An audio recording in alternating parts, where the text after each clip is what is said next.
All right, everybody, welcome back to school. If you missed last class period, you missed some notes that you're going to want to copy, but there was no homework assignment. And for today, I want you to go ahead and head your notes, 8-6, Solving Radical Equations. I'm going to be giving you notes on how to solve equations when there's a radical. Cell phones, headphones away. So for today, we're going to be taking notes on how to solve an equation when there's a radical in it. Now there's 4 steps to doing this. The first step is to isolate the radical. So you want to get the square root or the cube root or the fourth root alone. You don't want anything multiplied out or added or subtracted to the right. You want to get it all by itself. You want to isolate it. Then you're going to do something called apply the power rule. I'm going to show you how to do that on the next few problems. What that's going to do is get rid of the radical sign. Once the radical sign is done, you're going to solve, like we know how to do.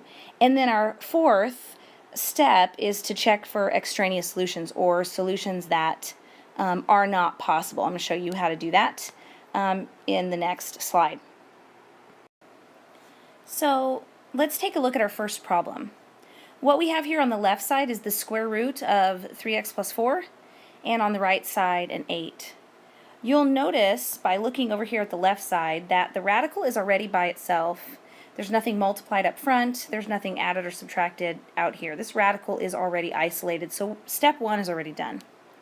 Now we're going to go to step 2, which is called apply the power rule. Now the power rule says this: if it's a square root, we're going to square it. If it's a cube root, we're going to cube it. If it's a fourth root, we're going to raise it to the fourth. This is a square root. I know because there's nothing here. We can go ahead and assume it's a 2. Because it's a square root, I'm going to take this side and I'm going to raise it to the power of 2. Now what's going to happen is the square root and the squared is going to cancel on the left side, just leaving me 3x plus 4. Now, if I square the left side, I have to square the right side, and 8 squared is 64. This is called applying the power rule. The power rule is what allows us to get rid of our radical sign. From here, we move to step 3, which is to solve. I'm going to minus the 4 on both sides, leaving me 3x equals 60. I'm going to divide by 3, leaving me x equals 20. Now that I know x equals 20, I'm going to have to go to step 4, which says to check for extraneous solutions. So when we check for extraneous solutions, what we do is we go back into the original problem. This is the original problem. And instead of an x here, I'm going to plug in the 20.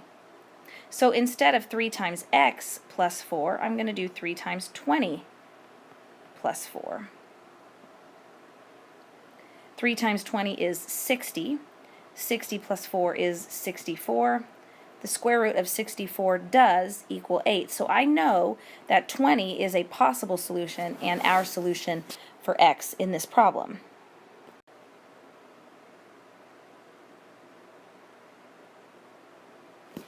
All right, now that you've tried one on your own, let me work it out. Let's see if we got the same thing. This is a square root. So I note when I apply the power rule, I'm going to square it.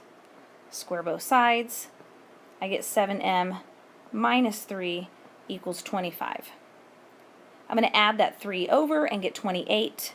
So I get 7m equals 28. I'm going to divide by 7 and I'm going to get a 4. Now I need to check for extraneous solutions. So I'm going to go back into the original problem, and instead of 7 times m, I'm going to do 7 times 4. 7 times 4 is 28. 28 minus 3 is 25. The square root of 25 is 5. And therefore, m equals 4 should have been the solution that you got. Let's take a look at our second type of problem. In this type of problem, we have 2 radicals, one on the left and one on the right. Both are isolated. Both are cube roots. So the first thing we want to do is make sure both of the radicals are by themselves. They are. Leading us directly to step 2, which says apply the power rule. Now I'm not going to square these. These are cube roots. I'm actually going to cube them. So I'm going to take this entire right side, I'm going to cube it. If I cube the right side, I have to cube the left side. I got to cube both sides. Now the cube root and the cube are going to cancel. I'm going to come over here, leaving me 2x plus 5, no cube root, it's gone. equals 6x plus 1, no cube root, it's gone. So by applying the power rule in this case, we didn't do anything to the problem except drop both of our radical signs. Now I'm going to minus my 2x over to this side. And in the same step, I'm going to minus my 1 over to this side, leaving me 4 equals 4x, or x equals 1. Now, of course, we're going to check our solution. I'm going to go back into the original problem, and instead of 2 times x, it's going to be 2 times 1. Instead of 6 times x, it's going to be 6 times 1. 2 times 1 is 2. 2 plus 5 is the cube root of 7. I'm hoping I get that over here. 6 times 1 is 6. 6 plus 1 is 7. We got cube root of 7 equals cube root of 7. Everything works out. X equals 1 is our solution.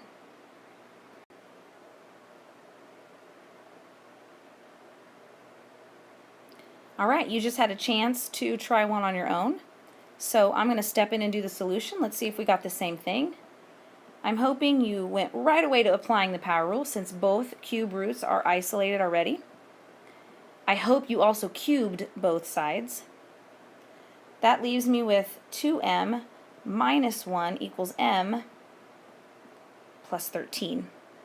I'm going to minus my m over in this step, and in the exact same step I'm going to add that 1 over, leaving me 1m equals 14. Now of course, once again, we're going to check our solution. So 2 times 14 minus 1, and here's where I'm going to run out of room. 14 plus 13, cube root.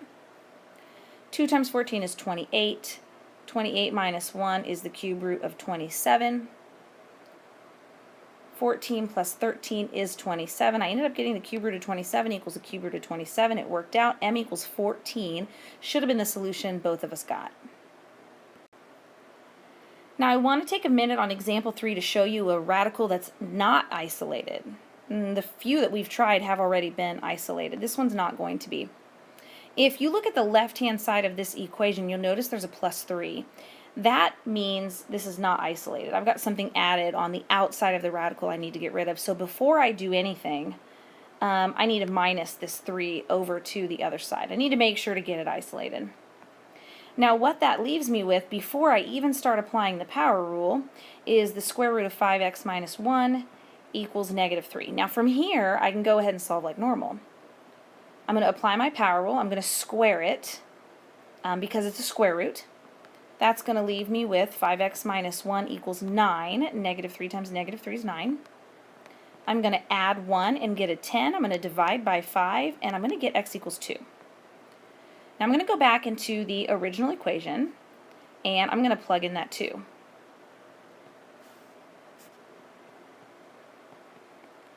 So here's the original equation, not isolated. And let's go ahead and see what we get. 5 times 2 is 10. 10 minus 1 is 9. I get the square root of 9 plus 3 equals 0. Well, the square root of 9 is 3, and 3 plus 3, last time I checked, did not equal 0, meaning 2 is an extraneous solution and will not work. In this case, since 2 doesn't work and there's no other possible solutions to fall back on, the answer to this is no solution. Now, another way we could have known that this was going to be no solution is a square root will never equal a negative. And we know this. A square root will never be negative. So we could have caught that right here. But to show you what an extraneous solution looks like, it'll look like this. You'll get something that won't equal. 3 plus 3 does not equal 0. And so that's how we can tell that this is no solution.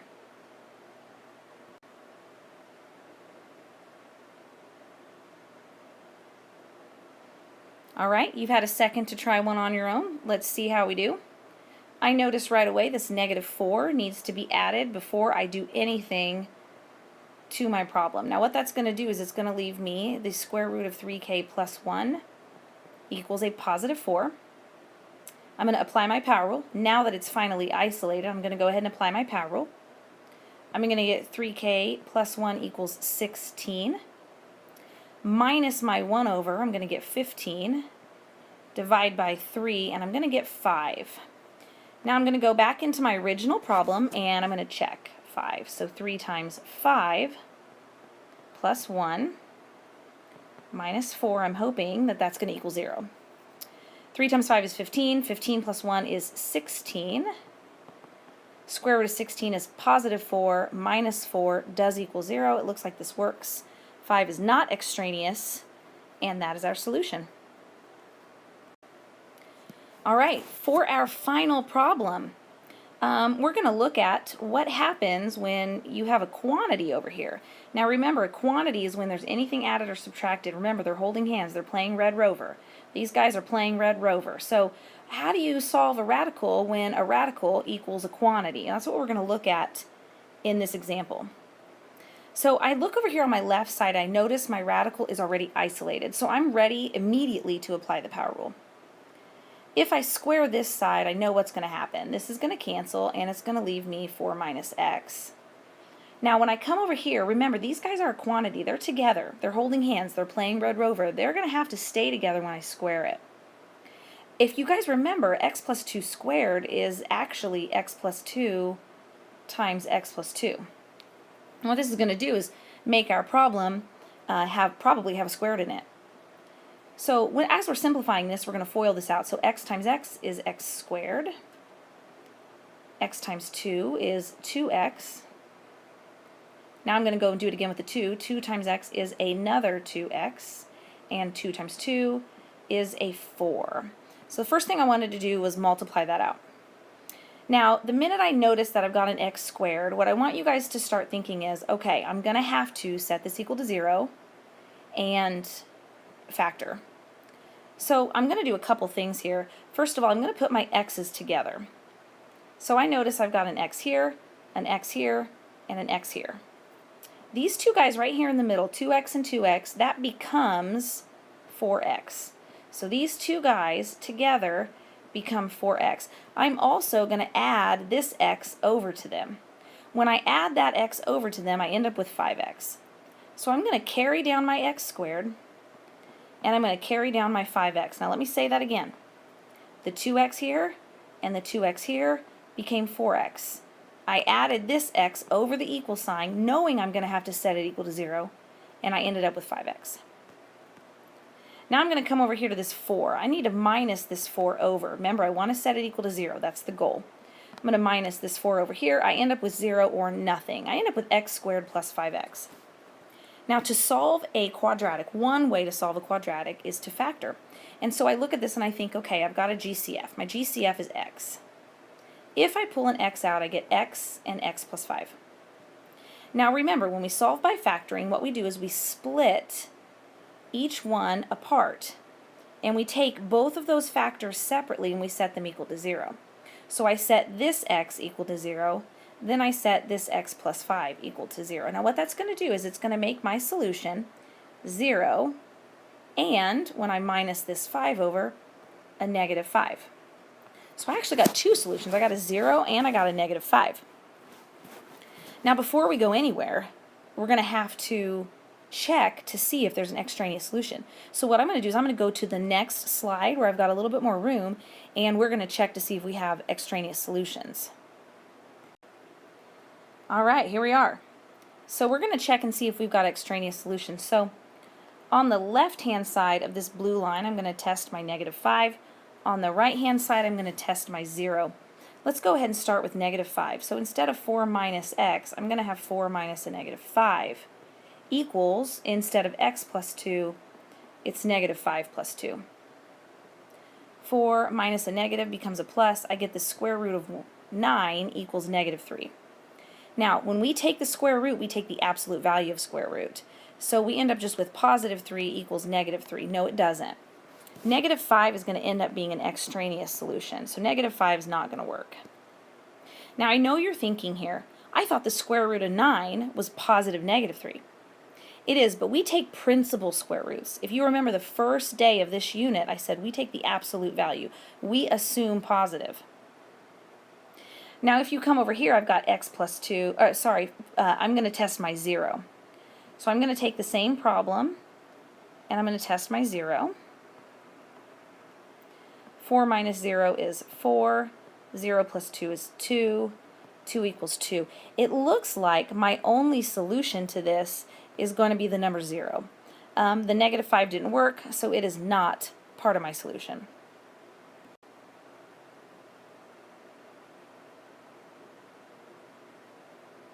All right, you've had time to try one on your own, so let's see how you did. I'm going to square both sides right away. That's going to leave me 5 minus x equals x plus 1 squared, which is x plus 1 times x plus 1. When you multiply that out, you end up with x times x, which is x squared, x times 1, which is 1x, x times 1, which is 1x, 1 times 1, which is 1. The minute I see the x squared, I think, okay, I'm going to have to factor, so I know I'm going to want to set it equal to 0. I'm going to bring down my x squared. Let's put our x's together first. I've got x and x, which is 2x. I'm going to add over this x, and I'm going to end up with 3 x's. I'm going to minus my 5, and I'm going to end up with negative 4. So you should have ended up with x squared plus 3x minus 4. Now this is shortcut. So what's going to multiply to 4 and add to 3? Well, it's going to be 4 and 1. Let's mess with our signs. I need a positive 3, which means I'm going to need a positive 4 there and a negative 1. Making my solution negative 4, positive 1, once you set them equal to 0. Now I'm going to come over here and I'm going to check my extraneous solution. So let's start with the negative 4. 5 minus a negative 4 equals negative 4 plus 1. 5 minus a negative 4 is square root of 9 equals negative 3. We had the exact same similar solution last time. This does not work, which means negative 4 does not work. Let's try our 1. 5 minus 1, 1 plus 1, square root of 4 equals 2. That does work. That means my solution in this case is a positive 1.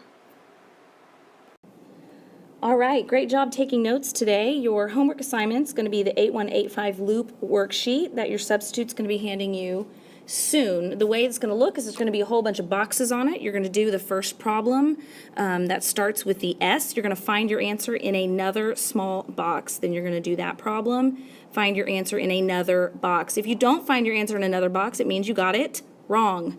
You need to ask the teacher or a friend for some help. It should lead you or loop you back to the first one you started with. Happy looping. See you tomorrow.